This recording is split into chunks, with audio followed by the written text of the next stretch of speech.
Сайн байцгаана уу? Намайг Ануучин гэдэг. Монгол Улсын их сургуулийн магистрийн оюутан. Одоо 23 настай, 8 сартай бяцхан гэж байна. Жирэмсэн болоод 5 саятай гэрээсээ ажиллах шаардлагатай болсон. Гэхдээ зүгээр сууж чадсан надад бол өөрийнхөө хоббиг ажил болгох боломж олсон нь өөрөө жинээсэн. Одоогоор нийтдээ 21 брэндтэй хамтарч ажилласан байна. Өмнө нь ямар ч зүйлийн цагийг нь тулгаж хийхэд байдаг сул талтай байсан.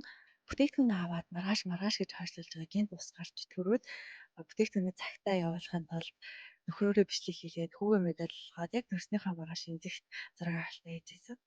Одоо бол юун дээр ч төлөвлөгөө сайн гаргаж зарсан. Дан гац контент гэлтгүүгээр амьдралынхаа бүхэл үйл явцад төлөвлөгөө сайн гаргаж зарсан. 2 сарын хугацаа шаардсан өөрийнхөө яг тохирох чиглэлийг олоод аль тал руугаа илүү судалгаа хийж контентоо сайжруулах хэрэгтэй гэдгийг судалж эхэлсэн. Одоогоор нийтдээ 3 сая төгрөгийн бүтээгдэхүүн хөнгөө аваад контент хийсэн байна. Одоогоор олон контент их орлого гэхээсээ илүү яг өөрийнхөө хэрэгтэй байгаа бүтээгдэхүүнийг аваад туршиж үзээд аль болох чанартай контент хийж сурахыг зорьж байгаа. Олон дагагчтай инфлюенсер байх шаардлагагүй хаанаас хизээж хүссэн үед ажилладаг маш их таалагддаг. Одоогоор би Хятад улсад эмчилгээ хийлгэж байгаа.